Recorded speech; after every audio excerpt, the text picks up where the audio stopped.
saya Agustina Vindi de Rosari.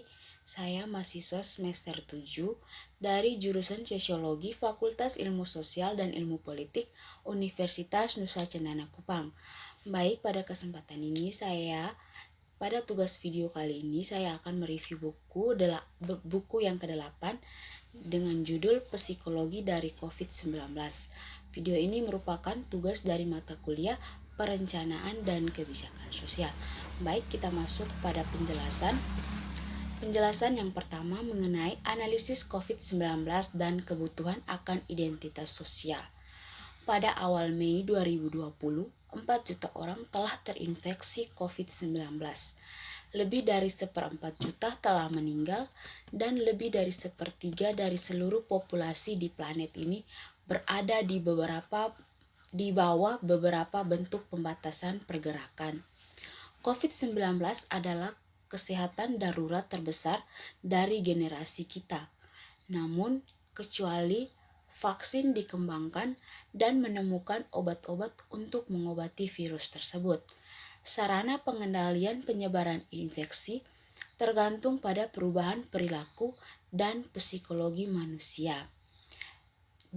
Dalam buku ini juga yang paling jelas dalam kasus yaitu menjelaskan kasus penguncian.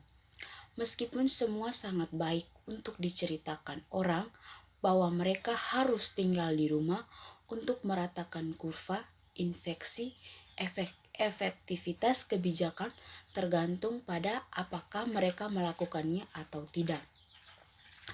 Di sini juga menjelaskan seorang skeptis mungkin akan menjawab bahwa ini adalah masalah penguncian yang tidak mengubah apa yang dilakukan orang.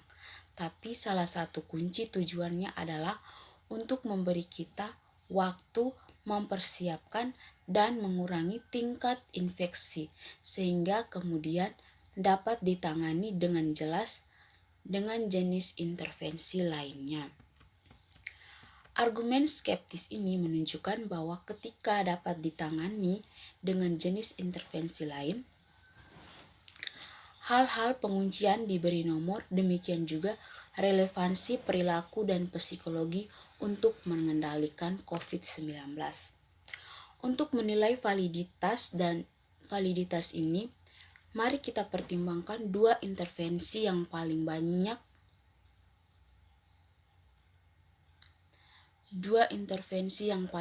yang dibahas dalam beberapa minggu terakhir. Salah satunya adalah penggunaan masker, yang lain adalah uji jejak terisolasi, dengan kata lain mencari tahu siapa yang terinfeksi dan siapa yang telah melakukan kontak dengan orang dan mengisolasi orang-orang sehingga mereka tidak dapat menginfeksi orang lain.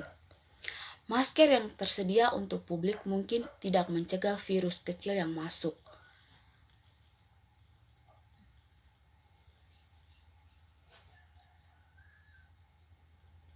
Tetapi mereka menghentikan kita untuk bernapas, batuk, dan menyebarkan virus ke orang lain. Jika terinfeksi secara keseluruhan, tampaknya mudah memakai masker dan kurangi sebaran virus. Di sini juga dalam hal psikologi, ada baiknya memulai membuat perbedaan kecil, tetapi perbedaan itu dilihat penting. Dengan sendirinya, orang akan mengenakan masker dan mereka akan mengubah perilaku mereka. Studi tentang bagaimana orang benar-benar menggunakan masker dalam pengaturan sehari-hari. Tetapi perilaku itu merupakan investigasi yang sangat penting sebelum kita benar-benar dapat menentukan apakah masker itu bermanfaat. Dan kemudian ada semua dampak pemakai masker yang melampaui fisik. Akankah mereka memisahkan kita dari orang lain, merendahkan kita, atau mengisolasi kita dari orang lain, bahkan ketika kita keluar dari rumah? Akankah sinyal bahaya meningkatkan kecemasan dan berfungsi sebagai kerugian lebih lanjut untuk kesehatan mental pada saat orang-orang sudah takut dan cemas?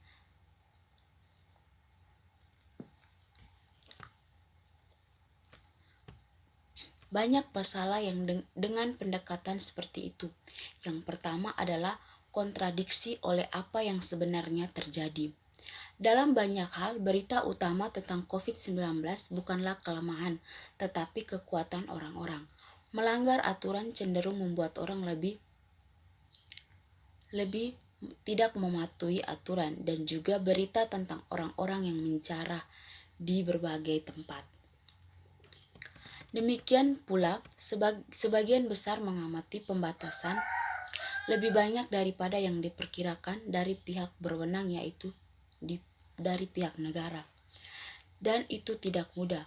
Satu analisis menunjukkan bahwa dari 92% populasi di Inggris yang mendukung penguncian, turun hampir setengah 44% menderita kesulitan akibat penguncian.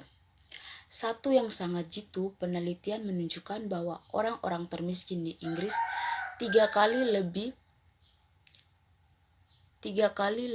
mungkin daripada orang kaya untuk pergi bekerja. Tapi yang terpenting, tidak hanya perbedaan dalam motivasi psikologi mereka untuk tetap tinggal di rumah, hanya saja mereka harus pergi bekerja.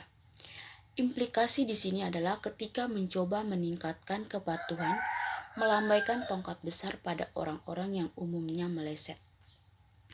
Alih-alih berusaha untuk menegakkan penguncian pada populasi yang tidak mau, prioritasnya hanya memungkinkan orang untuk melakukan apa yang sebenarnya ingin mereka lakukan.